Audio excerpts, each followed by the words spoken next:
A tão gloriosa evolução de personagens em manhwas. Eu recebi uma pergunta e a pergunta foi a seguinte: eu preciso saber uma opinião sua. Quando o Semi, que foi um completo escroto com o Uki, mas no final ele muda, você aceita a mudança dele? É um assunto meio polêmico. E falou que não cola pra ela. E você? E eu? Eu acho que tem mudanças e mudanças que podem ou não ser aceitáveis. Há mudanças que a gente tem que ver como fantasiosas porque elas estão dentro de uma obra de ficção. Ou seja, aquelas mudanças dentro daquela obra de ficção podem ser possíveis, mas não necessariamente são boas. Se um personagem é frio, que não tem empatia pelos outros e ultrapassa regras, ganha em cima dos outros, acaba mudando para melhor, para mim não faz sentido, a não ser que ele tenha um motivo cabível na realidade dele que o faça fazer isso. Porque, por exemplo, se ele mudou por amor, ele não mudou. Ele mudou para ser aceito por aquela pessoa. A partir do momento de que aquela pessoa já não vai mais tanto com a cara dele ou que as coisas não vão bem, ele vai voltar a ser quem ele sempre foi. Então, para mim, não tem muito essa questão de essa pessoa mudou porque conheceu a outra pessoa e daí ele conheceu o amor e daí tudo fez sentido. Não funciona assim. Para uma pessoa mudar os comportamentos, mudar a forma que ela vê as coisas, essa mudança tem que fazer sentido para ela, porque senão essa mudança não se mantém. E isso é um exemplo com o Jiwon, de BJ Alex. Pra mim não faz sentido ele ter mudado, porque ele mudou pelo DJ, ok, mas aquilo não faz muito sentido pra ele, entende? A partir do momento que ele e DJ não estiverem em uma boa relação, não estiverem juntos, aquilo não vai mais fazer sentido. Ele vai voltar a ser quem ele sempre foi. Tem uma outra perspectiva que essa pessoa perguntou pra mim, porque a gente conversou um pouco, que é sobre o que eu achava sobre as pessoas aceitarem essas mudanças. Porque a partir do momento que a gente aceita a mudança de uma pessoa que foi totalmente tóxica e aceita que essa pessoa se arrependeu, a gente pode acabar replicando isso na realidade. Não dá pra comparar a realidade com a ficção de uma maneira igual.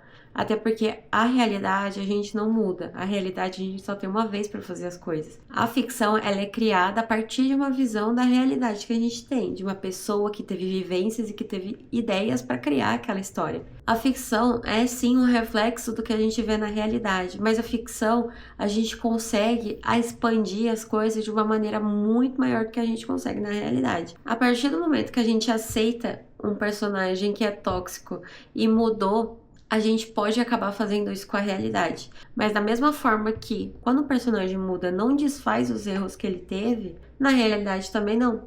Na ficção a gente tem um privilégio de poder decidir continuar ou não lendo aquela história. Na realidade, a gente não tem isso. Na vida real, se alguém te faz mal e você perdoa, não necessariamente você precisa continuar convivendo com aquela pessoa. Não necessariamente você precisa perdoar aquela pessoa.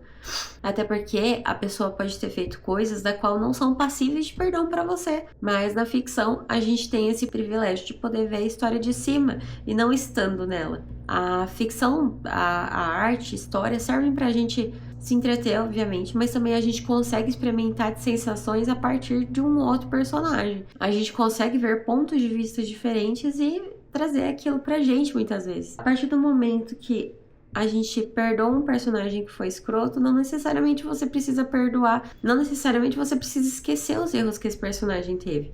Eu vou dar um exemplo, porque aqui é mais fácil, todo mundo conhece. Por exemplo, o Jae-kyung. O Jae-kyung de Jinx, ele é muito escroto. E não tem problema você gostar do personagem, mas a partir do momento que você gosta dele, você tem que entender as coisas que ele já fez. A mudança dele vem a partir do momento que a visão dele de mundo muda. A partir do momento que a visão de mundo dele faz sentido pra ele.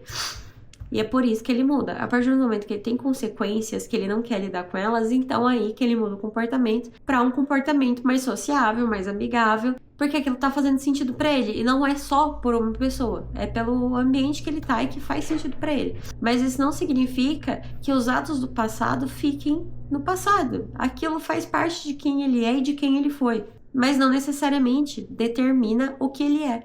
Aquilo faz parte de toda a história de que ele teve, de toda a vivência de que ele teve, mas não é determinante. Mas, na realidade, quando uma pessoa comete o tipo de ato que Jae-kyung já cometeu, eu não acho que seja uma mudança tão fácil quanto a gente vê de um personagem. Porque, afinal de contas, o personagem está dentro de uma história e um ambiente controlado, onde a própria autora pode colocar situações que podem favorecer essa mudança dele. Na realidade, muitas vezes, uma pessoa que comete coisas do qual, por exemplo, o Jae-kyung já fez, ou outros personagens já cometeram ou já fizeram algo parecido, essa pessoa normalmente vai estar em um ambiente não controlado. Essa pessoa normalmente vai estar em um ambiente que não é legal e que essa pessoa provavelmente vai repetir essas coisas a ponto de que não vai fazer sentido para ela que ela não faça isso, porque é o modo que ela aprendeu a viver. Sim, a ficção é um reflexo da realidade, mas não dá para comparar de maneira totalmente igual.